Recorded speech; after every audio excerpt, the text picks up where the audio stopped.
Hey, what's up, everybody? It's me, Danae, and I'm here with a message for you. Happy Monday. It's August 12th, 2024. If you were looking for me over the weekend, look no further. You found me. Who was that? That's Dave Show. That's the Clayton Bigsby skit when he's like, I'm looking for Clayton Bigsby. Well, look no further, brother. You found me. Oh, that was one of the most iconic Dave Chappelle bits of all times. That was by far like the most outlandish. If you're not familiar, that was the sketch on the Chappelle show, where he played a black man who happened to be blind, but he was like a member of like a Klan community, like somewhere in the deep South or Midwest. I don't know where he was supposed to be from. It's more Southern, it seemed, than anything. But yeah, he was black. He was Dave Chappelle, obviously, but he was blind. But nobody told him that he was black. So he grew up amongst this Klan community, and they pretty much groomed him to be a Klansman for the most part. He was just outlandish. I don't even know. I probably could post that because to me it's more entertaining than anything. And of course, in true Dave Chappelle form, there's much to be gleaned from it, if you really get into it, of just like the raw ignorance of racism, at its core. And yeah, well, anyway, when I said you found me, that's what triggered that. So I hope we're not talking about that today.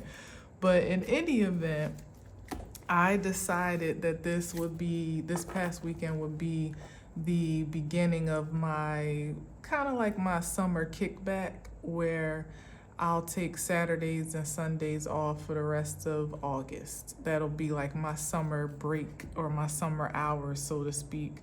So you can look forward to seeing me Monday through Friday, most likely.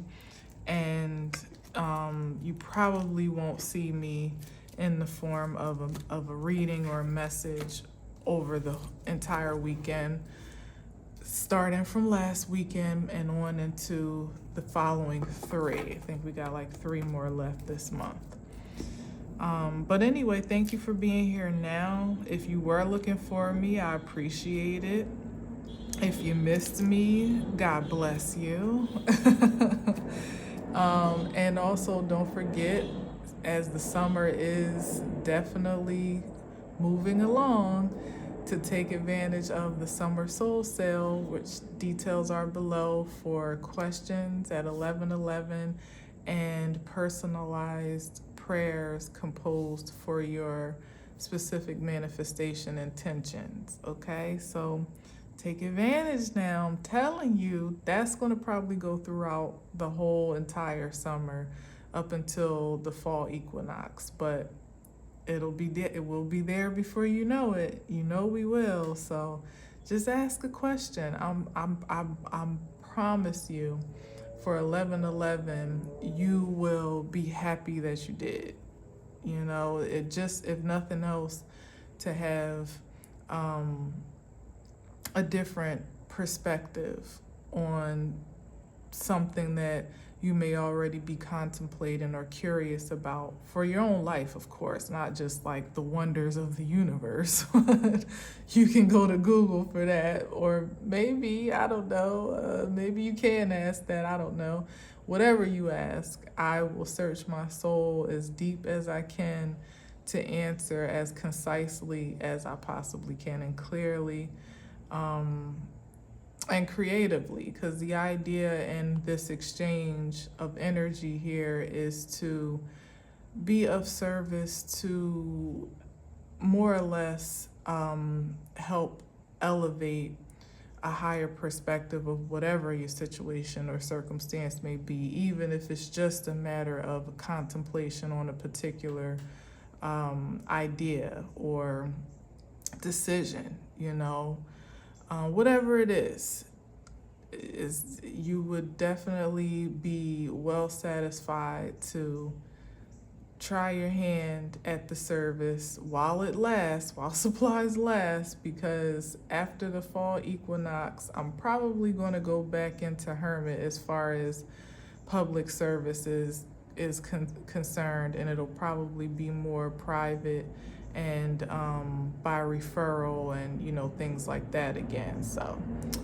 and then the prayers, my prayers are guaranteed. One day I'll be able to really show you what that looks like and how that is and the receipts. But right now haven't been quite been given the green light to release that intimate information. But I have been given the green light to offer the service, which is also a nominal donation and energetic exchange. So if there's any particular thing that you're in prayer for to bring to life, this perfect time with us being in a new moon energy, just coming off the Lion's Gate, which I think is still fairly open until somewhere in the teens, maybe the 19th or something like that, but we're still kind of vibing high off of that energy as well.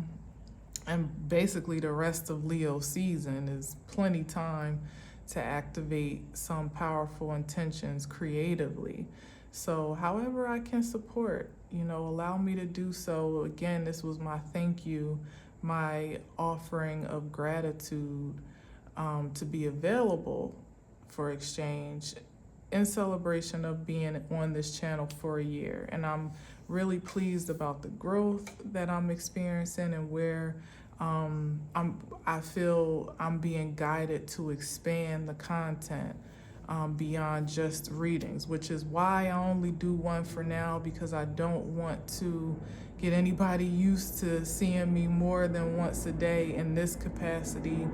And there's some other things that I want to add, some greater value that I want to add to this, that I think you may also enjoy. And I gotta have time and energy to do that as well. So in any event, thank you for being here. Let's get to this message. Oh, all right. Starting off strong. This is the 10 of Swords, or weak. I don't know which one, but no, this is like, I kind of feel, honestly, even though my response is exacerbated, but I kind of feel like, I don't know, on sight, I kind of felt almost excitement. I don't know, like, maybe because it's the end of a very difficult cycle that's had a great deal of there's been a great deal of casualty incurred during whatever this cycle may have been. But my initial connection to this card was to like kind of be maybe a little bit relieved and happy or grateful to see this in whatever capacity it is. Yeah, having to do a great deal of protective work, to be defensive against opposition, judgment, maybe even criticism. That's what I'm hearing. Like, somebody's definitely fought a good fight, and it wasn't an easy one.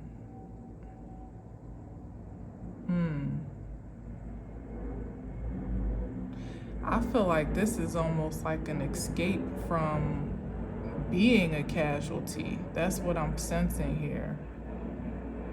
Like somebody kept their boundaries just high enough to avoid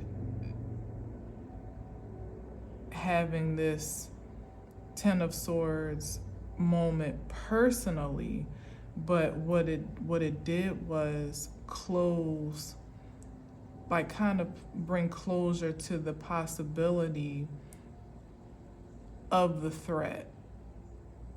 Is it the possibility? The threat of attack is what I'm hearing. And then we got the Ten of Pentacles, which is like so much abundance that, I mean, maybe somebody was protecting, somebody was, oh wow, was protecting their legacy, their inheritance, their birthright. Somebody was well, if this was you, you did a damn good job, because the threat, it seems like there was a great deal of a threat with the Ten of Swords. Several threats, several points of attack even, or several points of intention for attack, like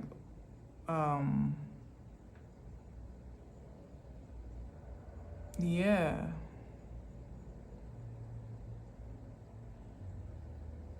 And with the Seven of Wands, somebody just stood their ground and didn't buckle in the face of fear. It seems like somebody knew that they were up against a great resistance. I get the sense that they may not have known how deep it was, you know, how sinister the plot was behind the scenes.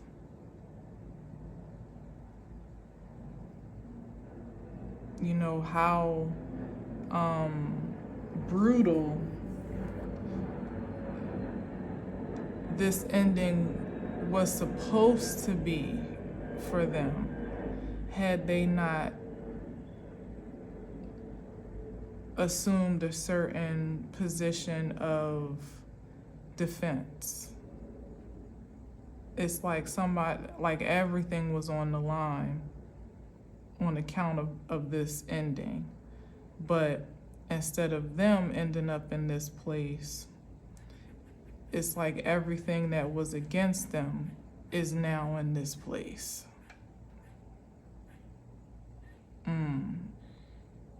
And the Ten of Pentacles is safe and secure over here. Yep, look at this, the Devil card.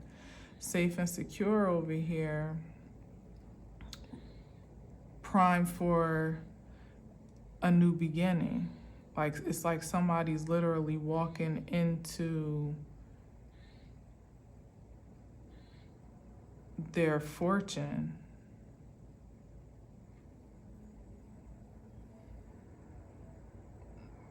Again, there's some energy here with there being some innocence, or is it innocence? Definitely innocence with the Page of Wands, because it seems like the Page of Wands is just like happy to be here, like almost happy to be alive, like, oh God, thank you, I'm still here, I'm still, you know, I'm here, I'm standing, I got something good to look forward to. But it's like what the Page of Wands thinks he or she has to look forward to is nothing compared to what they're about to walk into. They're just happy for the little things here with this wand.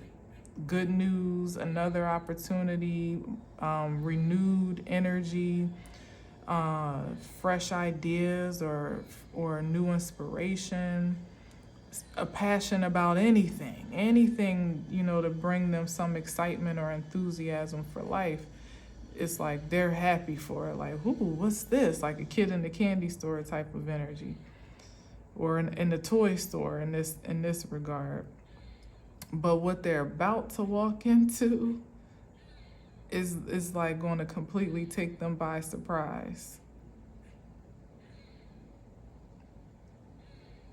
Completely consume them.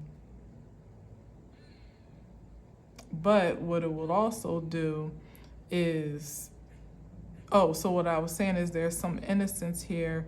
The innocence I definitely feel with the Page of Wands, but with the Seven of Wands, as I said, it's like, it's not innocence. What is it? it's not ignorance either, because someone knew, or at least either knew or knows enough to know that they need to stand their ground and protect their energy and their interests, to protect their passion, maybe even to protect this the projection of a new beginning or possibility of it before they could even rest assured on it. But what they didn't really have the full scope of is just of how detrimental, is that the word? No, that's not really the word. Like how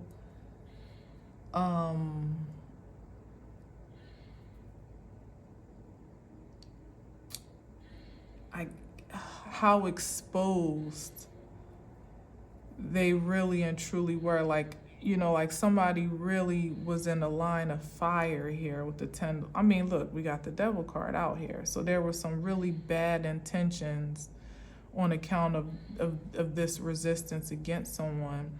And although someone kind of like trusted their instincts to know that they would need to be protective, like maybe even set really strong boundaries or be a little bit distant, create space, kind of set themselves apart a bit, maybe disconnect in some way from these energies. I don't know, whatever it is, they did it, but they did it instinctually, maybe even slightly intuitively, even though there's no water out here. But there was something about the instincts that kicked in to defense, but not even really knowing, first of all, if what they were doing was actually protective, and or what they were truly protecting themselves from, like just how great of a threat was at stake here. They didn't know. It was something that may have been hidden or obscure, probably with good reason, on for divine purposes, because sometimes if you actually knew what you were up against and what the stakes were and the odds were against you, you would probably feel more like this, like I said, like vulnerable and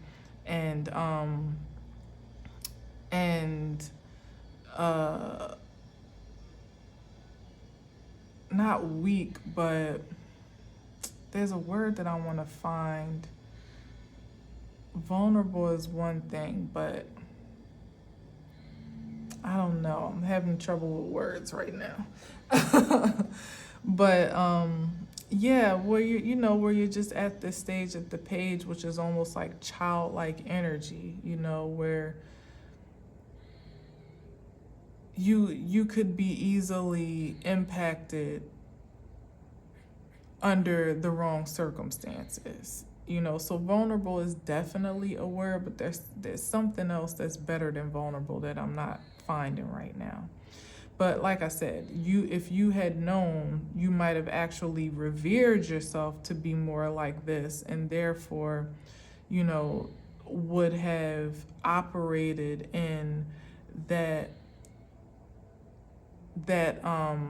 esteem, that level of security and self-esteem, as if for instance, if you knew the devil, quote unquote, that you were up against and all the intentions that were aimed toward your demise, you would really feel like you were no match to stand up against that, to defend yourself, or to even just survive, because it just seems like such a mismatch, quite honestly. So it's kind of like somebody's innocence, or maybe even ignorance in some regard, or naivete, worked in their favor, because they seem to have done just enough to still have avoided a great a great betrayal or demise, or at least some like extremely like a culminating end, because it seems like someone could have already have been betrayed in some instances that they weren't even aware of, which is also part of it. Like sometimes when you don't even know how you've been done dirty, you don't get incited to be aggressive or go into attack. You may know to defend yourself, but in moments when you may or may not even know the face of your enemy or what you're fighting against, it would kind of almost be self-destructive to try to just like start flailing at anything, you know, be out of anger or just out of being provoked. So this was the best stance that somebody could have taken, was to be at the Seven of Wands, just more or less in defense, standing your ground on what you've established to be real and true for you, and allowing the chips to kind of fall clearly as they would. From the outside looking in, that might have looked like, I don't know, like a losing strategy. You know, you may have looked like you were in great danger, and maybe perhaps you actually were, but just the submission again to your instincts in the purest of intentions, which is just to protect your own energy, not to be aggressive against anyone else's, but just to protect yours. That's probably more or less what created the greatest shield of defense for whatever the intention really was, whatever this dark intention may have been. Yeah, oh, look at this, Eight of Wands. Yeah, here's the attack here. But wow, you stayed grounded in love. This was your source, or someone's source. If you relate to it, I hope you do. But this is what ultimately created a backfire effect, because where there was meant to be an aggression in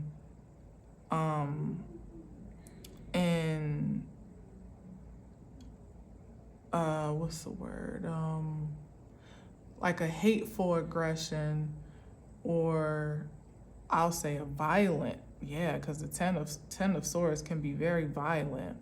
There was meant to be a violent aggression, even maybe even an attack. Somebody staying grounded in love and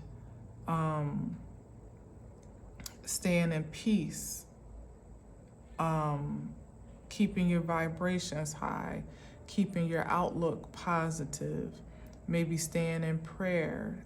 Again, constant commitment and rededication to your purest nature. That ultimately is what was like pretty much like a negative charge against this dark force, where it kind of just bounced right back. You know, it had no place to land, really. This energy of sabotage and betrayal more or less would have needed a landing space that looked more like this: fear, resentment, unforgiveness, anger, guilt, shame, depression, anxieties, lust, so many things, really. Being in addiction, survival mode, scarcity, like all of those energies would have been well suited. See where they're going back? Because that's where they belong. But from this to have coordinates toward this energy of the Ace of Cups, it's just like these fiery darts, so to speak, would be fizzled out upon contact, because that energy doesn't really have a place to land and then to expand. You know, we're talking about fire to water, you shooting fiery darts into the ocean, they may make contact, but ultimately they're not going to burn for very long, if at all, upon contact. But this is a different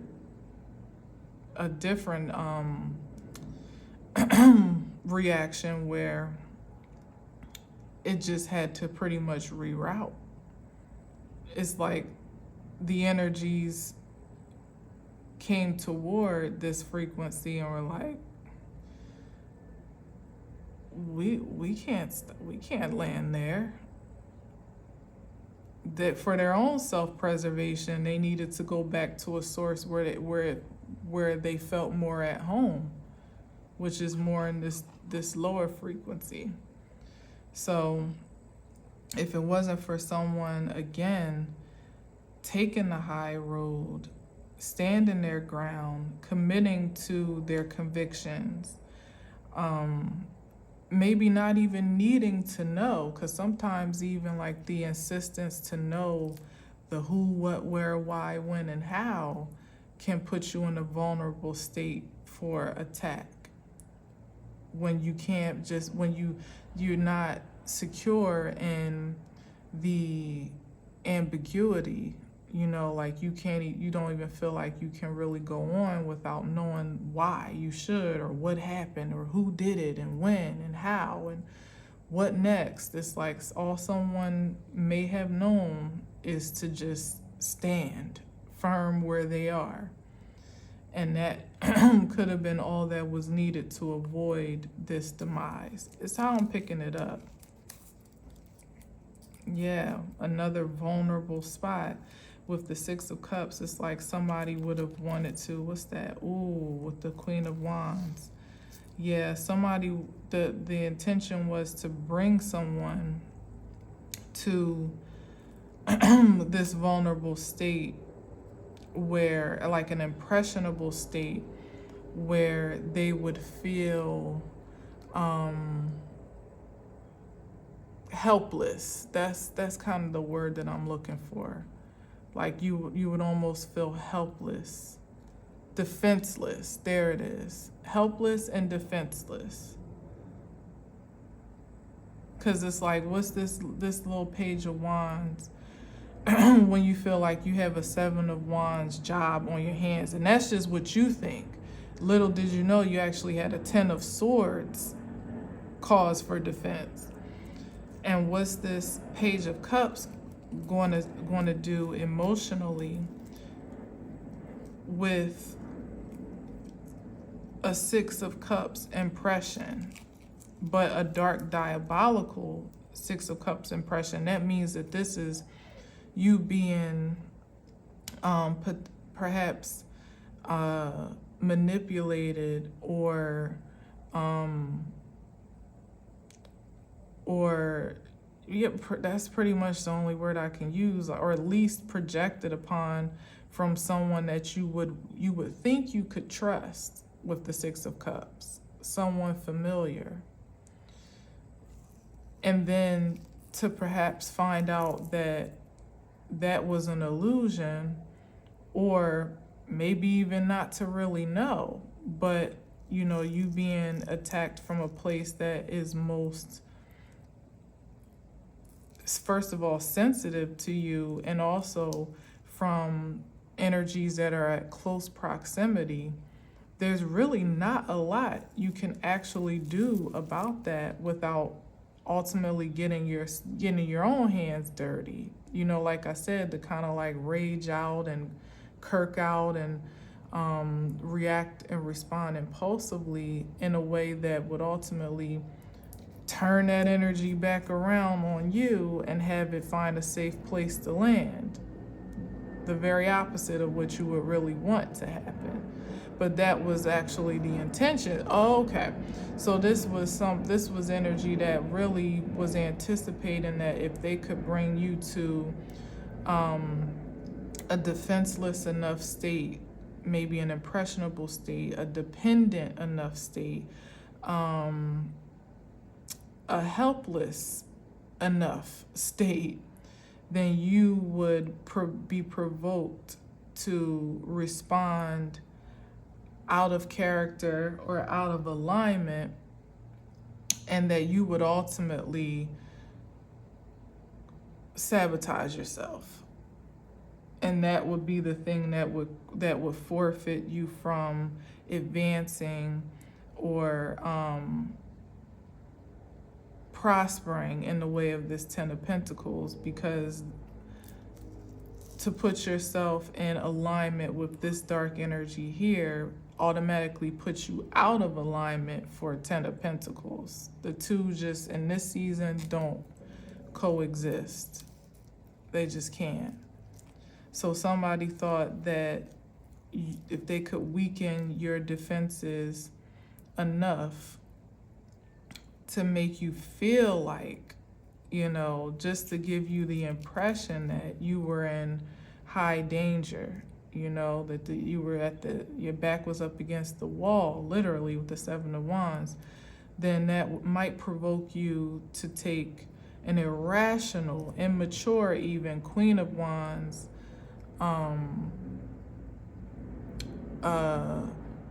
action that in that case could look like, again, anger, impulsive,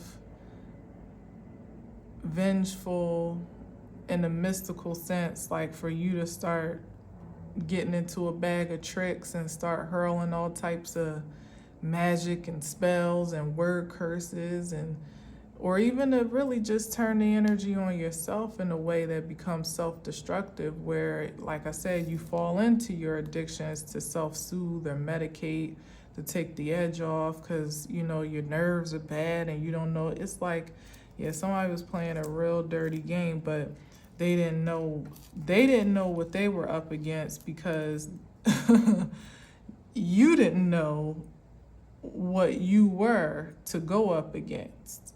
There's the part of that innocence and ignorance to some degree, because the secret weapon of someone's strength here was the sheer fact that they didn't really even know their total strength and power, let alone what the strength and motivation and intention of their greatest adversary was. Not holistically, not in totality. Because if they did, they may have bowed out ungracefully in one way or another. Again, whether it was in reactive response, irrational response and reaction, or in fear to coil back and retreat or cower for fear of, to protect one's own mortality, so to speak, in the physical form, but with very little strength to withstand something that isn't physical at all, which is all spiritual projection, So that was the best kept secret, is that you didn't even know how powerful you were until you did, and for many you probably still don't. That's probably still being revealed in this very hour as to just how powerful you are. King of Pentacles. How powerful and how valuable you are. And your most natural form, I would say, is the King of Pentacles. So this is like a specific nod to your carnal being, your carnal nature, your three-dimensional makeup and the pentacle energy. Not so much too spiritual at all, but you may not have even realized how invaluable you were as the King of Pentacles, being someone that is generous and nurturing and secure, self-sufficient, stable, to be a conduit for that Ace of Cups to filter through, like almost the soil for the water to penetrate, to ultimately blossom this high value of a human, of which you see now, maybe perhaps, or of what you are being revealed to be, maybe even unto yourself or whomever I'm speaking to, where you're still, like I said, it's still being made clear to you. Because look, this is still under the Page of Wands, where you're still kind of examining yourself in the mirror, like, is that me? Like that, imagine that wand is a mirror, and that's like your power being mirrored back to you by way now of the hindsight of these past seasons or cycles or very unfavorable circumstances of which you have come through now or bringing to a close in such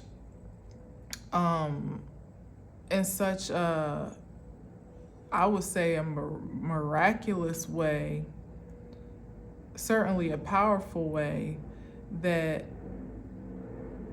you kind of almost have to like take a step back and look at yourself, like, that was me? I did that? I withstood that? I was resilient through that? That was all that was going on behind my back? This was all the sabotage and betrayal that was on my path the whole time? These were all the people that were against me? You know, everything kind of revealing itself. Now, now that the veil has been lifted, so to speak, or is being lifted, wherever you are with it, it's kind of astonishing to more or less kind of like observe yourself from a perspective as a Page of Wands, to now seeing by way of the evidence of your experiences that you're clearly much more powerful than that. So generally speaking, that you possess a great deal more power and force than you've given yourself credit for. And mainly on account, again, because of the lack of knowledge and awareness of what you were even up against, to know how that was a direct reflection of how powerful you must have already have been to even come up against such great adversity in the first place. And then to meet the challenge, almost like fighting in the dark. Yeah, that's pretty. Wow, the Queen of Pentacles here. I love that. Wow, I have to take that out. Wow, and the Justice. I got to take that out.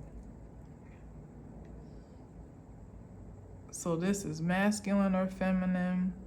This could be a partnership that is evolving here or coming together. And godly is prosperous with the Ten of Pentacles to start. Hold on. What is this telling me? And the Justice. Certainly some things are being leveled out and justified on account of what was incurred, seen or unseen. It doesn't matter, because the divine sees it all. And how you have proven yourself to be of great value in the masculine and feminine energy. Here it is again, in the ways that you were incited to be proactive, to establish certain standards and boundaries and intentions in a very prosperous way, though. It's like the frequency of your activity was top tier with the Pentacle cards. And then even how you incurred great casualties, you know, or resistance, I guess is the best way to put it, maybe even injustices. You know, this is a receptive energy here in the Queen of Pentacles, where again you just knew how to kind of just absorb, be that soil that will resort to love in all things and receive that as your nurturing and your force fuel, and allow that to be enough, even in times when maybe perhaps you felt a bit parched and depleted in other ways. You know, it's something here about the aggressive and the passive energies that you were perhaps perfectly balanced in. That's what it is. Knowing when to act, knowing when to hold back, or when to retreat or be still, or whatever, you know, whatever those dualities were. You knew how to balance. What you didn't know that you knew, but somehow you were, I guess, flexible enough to let that pendulum swing as it needed to for each circumstance that you faced, or in every season that you encountered adversity. Enough to still stay in a position where, like I said, you've maintained the value of your essence. This doesn't necessarily mean that, you know, it's about protecting wealth in a material form, but it's about protecting your highest value, maybe even your highest integrity, like staying within the covenant of spiritual law, you know, maybe even of natural law at times when you want to bust somebody's head wide open, but you didn't. You stayed, you took the high road. No wonder this is where you are. And like I said, still on this side of it's like, wow, something amazing is happening here. With the Ten of Pentacles, is either a partnership that is about to just like blossom beyond belief, or the partnership itself is a coming together, an initiation of a partnership or a union is the wealth, you know, like it is the value. It's something rich about it. Just to be, imagine like to be in a union with someone that is speaking your language, that's high vibrational, that's has a kingdom mindset, I would say, because these are two regal energies, business-minded in the practical sense, has their own goals and plans to build a legacy, an enterprise even. So imagine two energies that strong now adjoining in harmony and balance. Just imagine what they could do together. Like, wow. No wonder, like somebody was fighting like it was for all the marbles, because it was. Because it's cool, like if you can come out unscathed and be the Queen of Pentacles yourself, or be the King of Pentacles yourself, and do just fine, you know, as a professional or an entrepreneur, or just someone really successful in life in some way, shape, or form. But to then add the value of having someone that shares your ideals, now grow that foundation, expand that foundation, and build upon it. Like, what more? It's like making your life a little easier because you have someone to it's covenant, you know, a very prosperous one at that. there's so much I want to say about that. Like, but I feel like Cat got my tongue a little bit. Maybe it's what's understood doesn't need to be explained, and maybe it's not for everybody.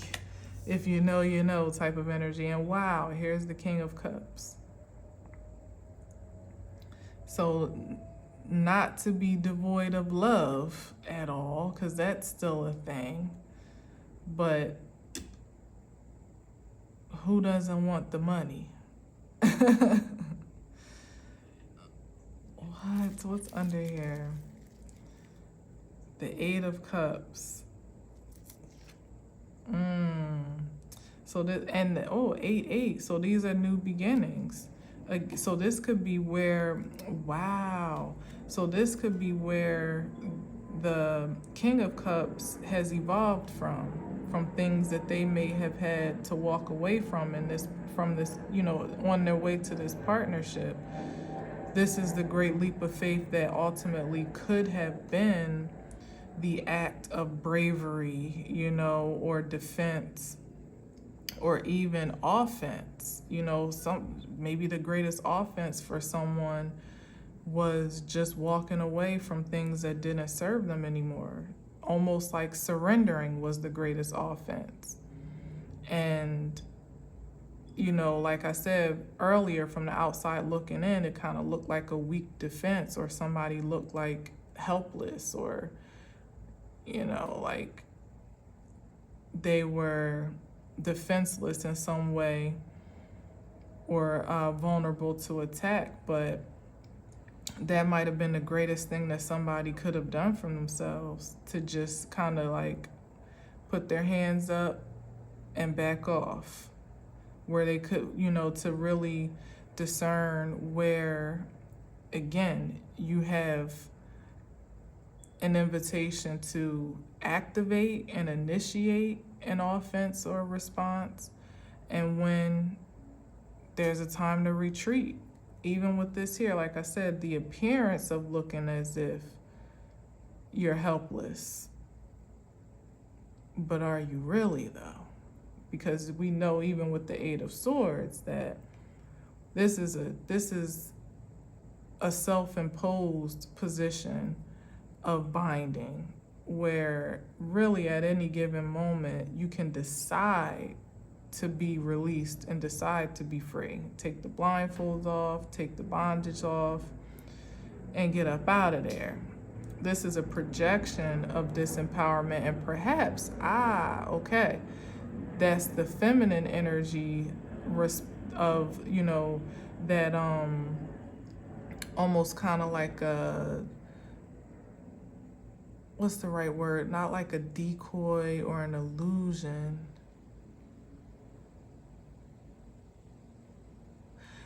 What's the word when, like, this was almost like the facade.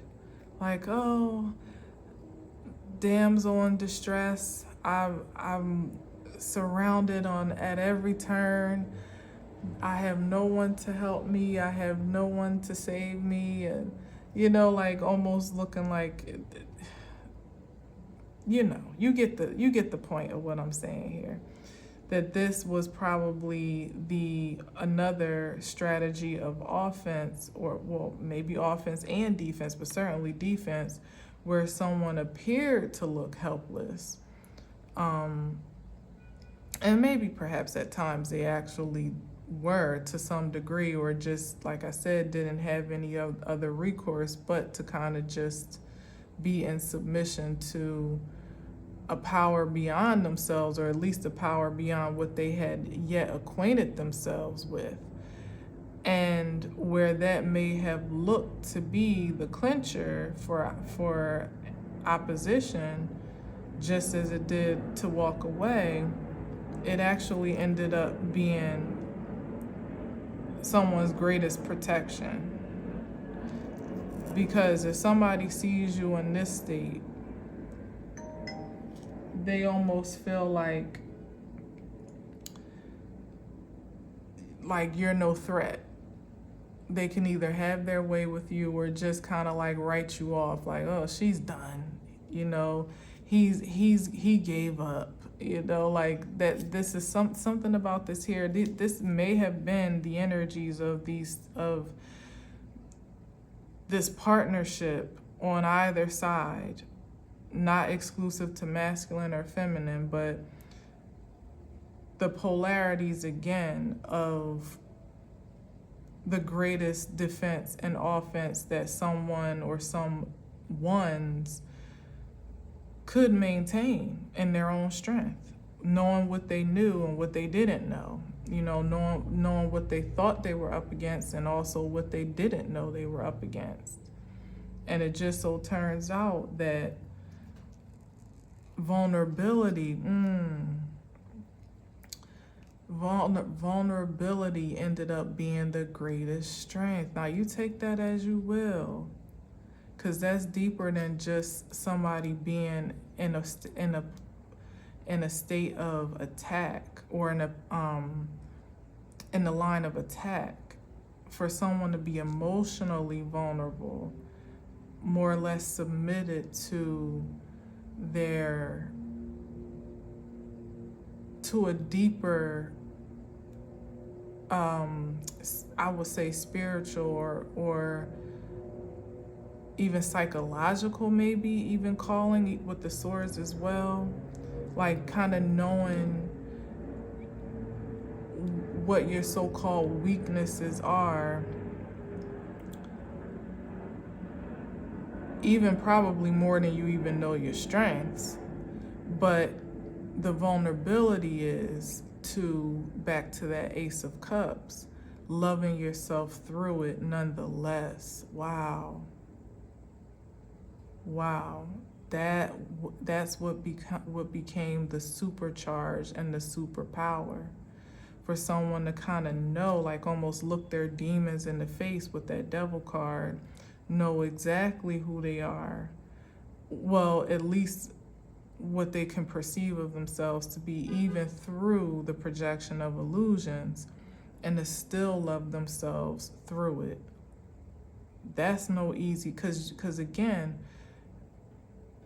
the point was for you to face that demon energy, that devil energy, and be incited to sabotage yourself on account of what? Your own self-hate and your own fears of inadequacy, perhaps. Your own survival of instincts, your own spirit of scarcity. But to surrender those ideals to something beyond what you could see, or in the sense of the Eight of Cups, guarantee ahead of yourself. Wow, that's power. That's here what has shown, what ultimately exhibited someone's greatest value, or at least their greatest potential unto the divine, perhaps even still before they saw it themselves. But that's what ultimately has rendered some individuals to be worthy beneficiaries of this fortune and favor that ultimately is being passed down to them, if it hasn't been already, because of this submission to vulnerability, devoid of pride, devoid of ego, and in the sense of it being a containment, you know, or keeping somebody back from evolving and advancing.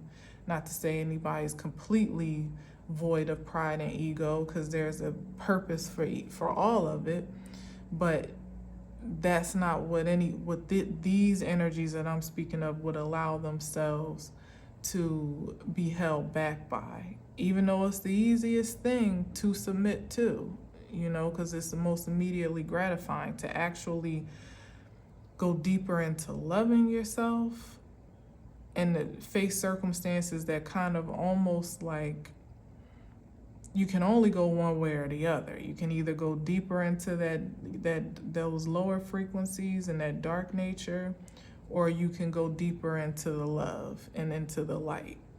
And sometimes the love and the light, with, like I said, is blinding, first of all, And sometimes it even hurts a little bit.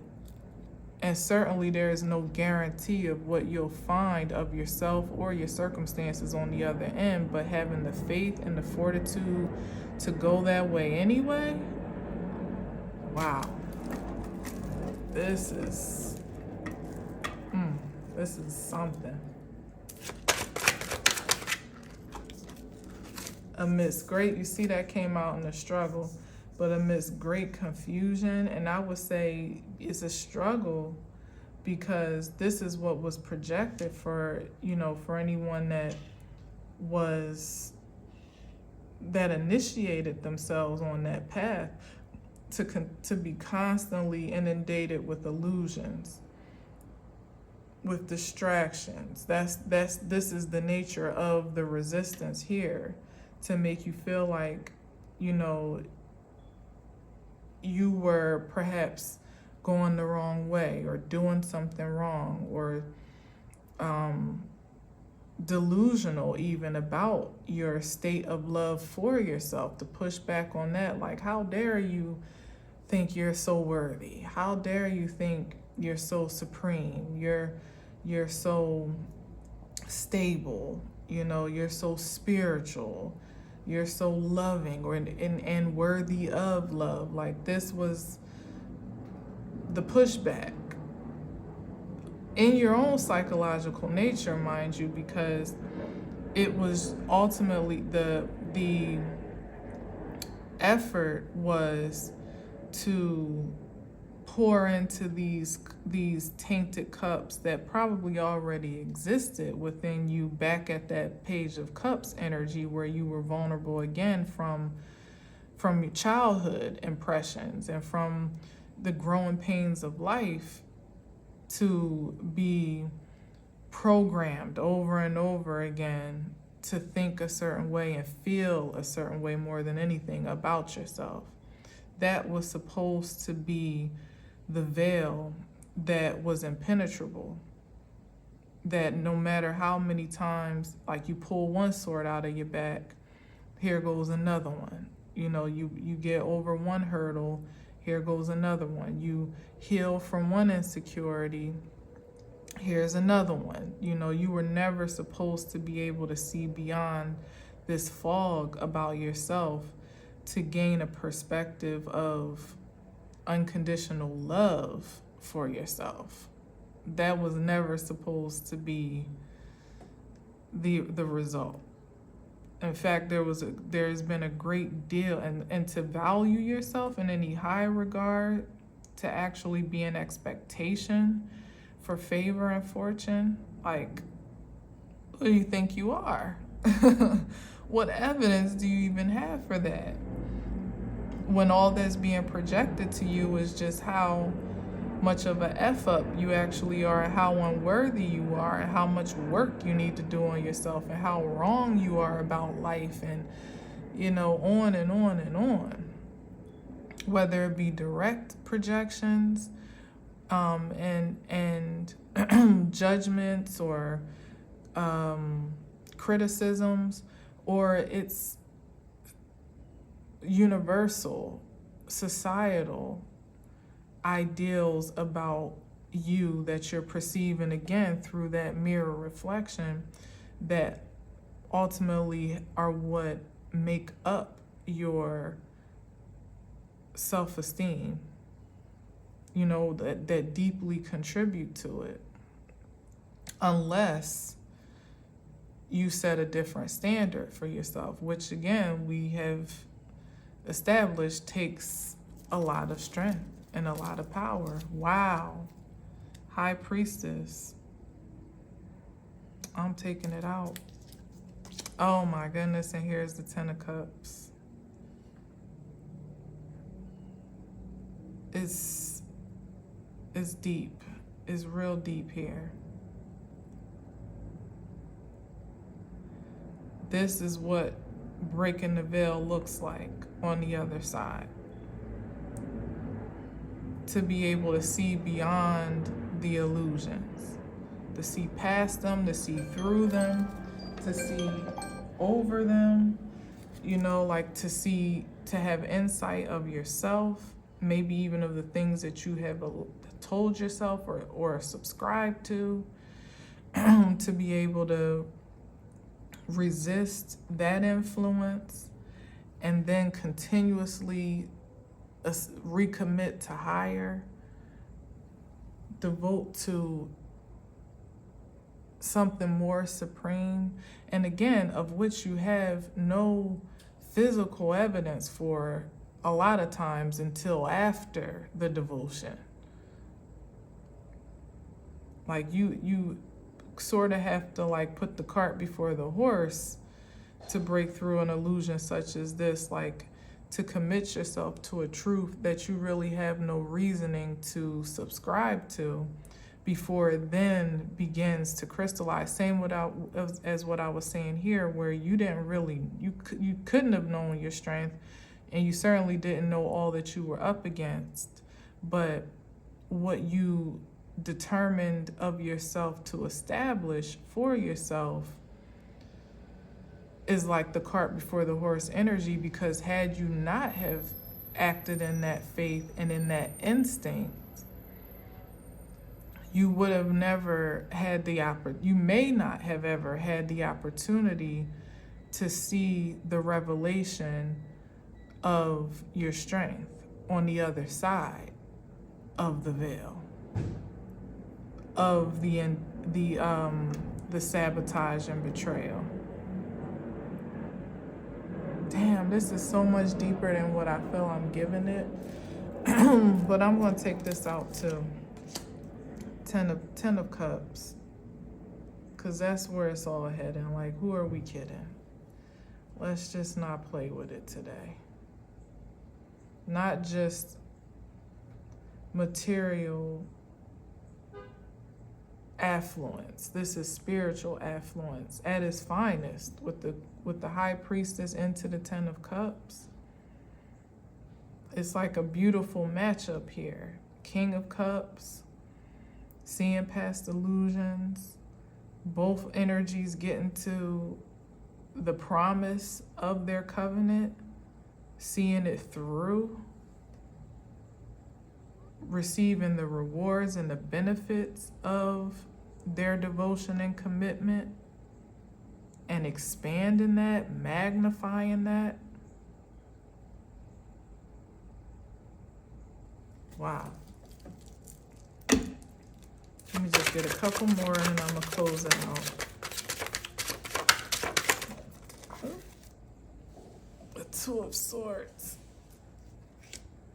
And a bit of a struggle, by the way. Let me get a couple, let's see.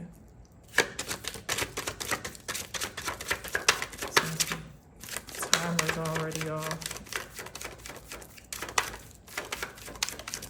And notice my voice has been struggling the whole time. This also came up in a struggle.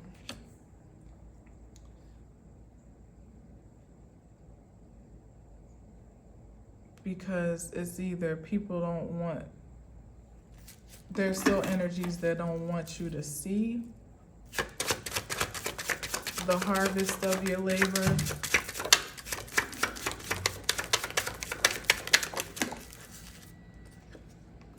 Yeah, to keep you stuck.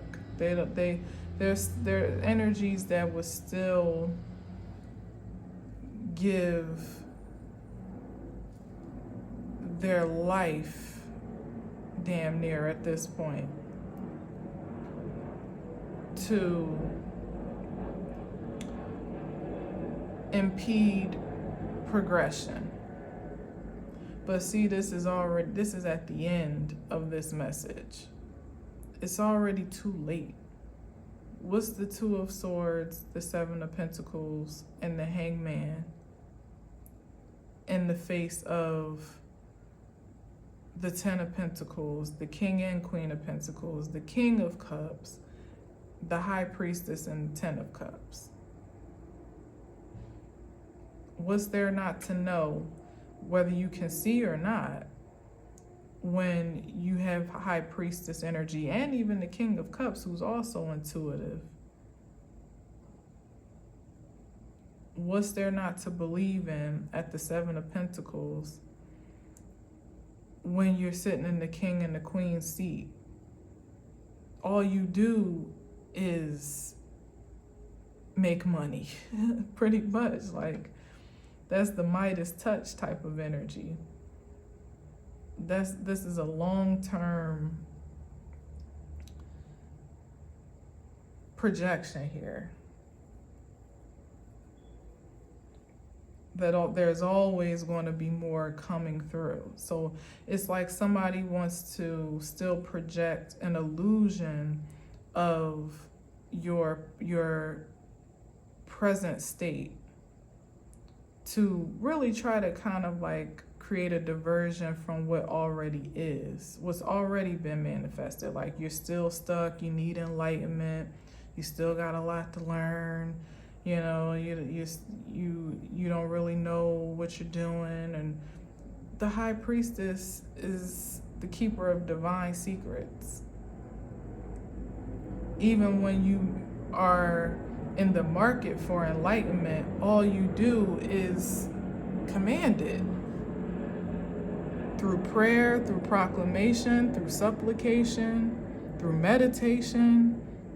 It's a direct line to the divine. There is no such thing as being stuck.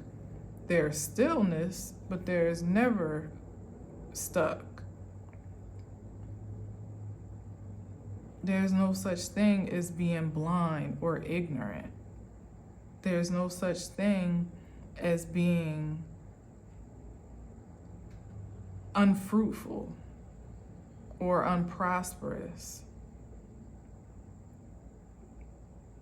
This is just a projection of what, and that's why they all came out in a bit of a struggle, except for the hangman. That was pretty straightforward.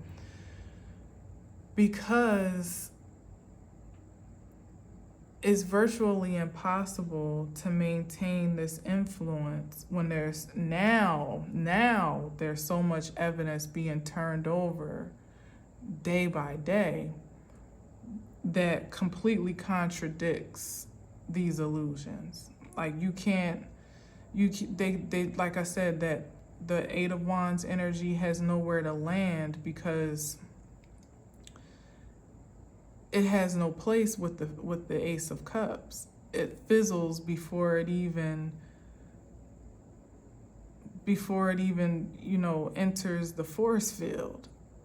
It has nothing better to do but to turn around or be completely obliterated at this point, because there's way too much revelation now at this point of who you are, how powerful you are, what potential you have on account of the resilience you've already exhibited to yourself, and the vibration that you exude. And even at this point now, there should even be some material, physical, tangible evidence of your prosperity as a real receipt, not just ideals and, fancy thoughts and, fantasies, and you know what I mean. Like, it's not just in the mind or even in the spirit. It has already manifested in the flesh, through you, around you, for you, on its way to you, if not already. Like, it's just only a matter of time before the lies literally just like dissipate in these clouds, because they don't hold water anymore. And so therefore they don't hold weight in your life, and they don't make an influence or an impact in a way that would be favorable for the opposition to manipulate and monopolize on. Yeah, and it's still like it's still the plan of action to try to figure out a way, but to what? Win at all costs. But it's Five of Swords is always going to defeat itself, in the mentality that no matter the cost or the casualty, they must win. No matter who they hurt, who they step on, who gets sacrificed. It's all about the win. That's a self-defeated agenda. Meanwhile, you're still focused on your plan to expand at the Two of Wands. It's like two different types of plans going on in the world right now. And time is presently revealing which of those is most prosperous, to the point where it is in some cases for those that will choose to see it, and it will be undeniable, and or it will be undeniable. Which side of the scale, which polarity or duality is most productive and prosperous?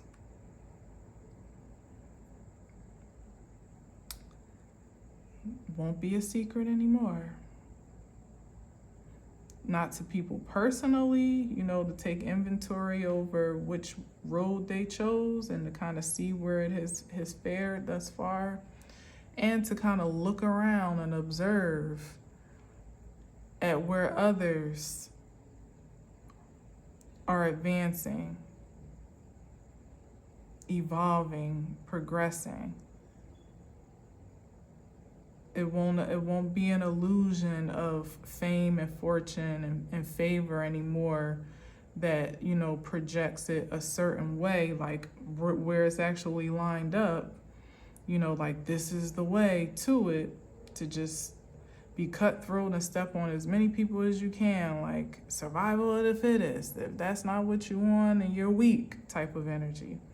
No, it's the way of love.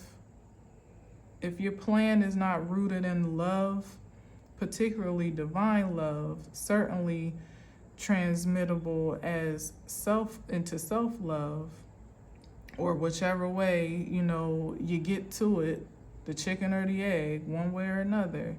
If it's not founded in that, it's faulty. And that truth is, it will be irrefutable for all to see and observe. You ain't gotta have eyes to see it. You ain't even really gotta have a first-hand experience to profess it. You don't have to even be super duper spiritually enlightened. It's really just gonna be a matter of common sense, what's right before your eyes, as to those that are prospering and those that are floundering. And prosper is projected in so many different ways beyond money. But of course, in the 3D world that we live in, there'll be evidence of that too, so that there could be no argument whatsoever about it.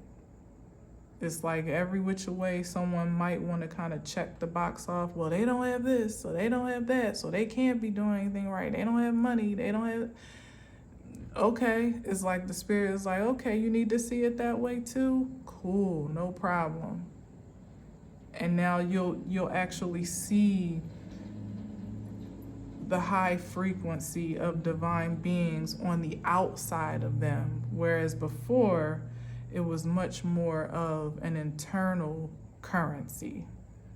Now it's both. And the money and the love, the spirit and the truth. Now what's to be said about it? And some will still deny it. God bless their hearts. But yeah, anyway, I'll leave it at that. I wonder why Clayton Bigsby came up though. Maybe just like I said, the I guess the sheer ridiculousness of ignorance, how I said, just playing out, maybe people just being blind to the reality that's playing out right before their eyes, or refusing to see it, perhaps, whichever the case may be. But in this case, it's the choosing to be blind, choosing not to see, not to know, not to believe, not to submit. And one thing about it, it was like Clayton Bigsby, aka Dave Chappelle, in that sketch,